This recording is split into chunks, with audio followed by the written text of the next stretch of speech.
nasi zvitombori nani makatombovatawo remote mukutomboona TV. Zuro ndaidaona bhora but ndakaboekana. Ndakazviona nezuro makaboekana yo. Anangorara. Tori nani makatorara ndakarara kuma1 ndakangomirira nchingoti chapinda. Kudai ndikutoona kuti mamusi kutombomuka kana. Nezoenda ndakatotasira kuti aichapinda. Aenda tungoboekana zvavo. Nezuro ndakaboekana ndangosvika ona pana gese bebe. Kudya nangodyawo zvangu but boekana. Ndazvona tongokasasira kuti chapinda but ndakatomirira kudai kana kumbopinda.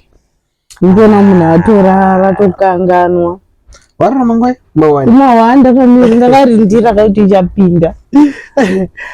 Ona inini indakazviona kuti hapa ichapinde because nyaya yekuita zvimacontract nevanhu vanongobhadhara inobowa. Also akapromisa mufeso takaita contract newe akati hanzi uchaona ma 7 PM 8 PM ichange yapinda mari. Anombobva kupigwa munhu yenye. Ndiko vamwe vedu vana kumazimba kanowa. Pamwe ndivhara mari yandizvizana. At least zvaiya uchaona ma 7 PM 8 PM ichange yapinda mari iyoyo. Indafungidzira kuti mari ichange yapinda. Musasashande futi naye. Ashandike naye. Aiwa maitira ashandike naye. Because anovhara vanhu. Anovhara vanhu. But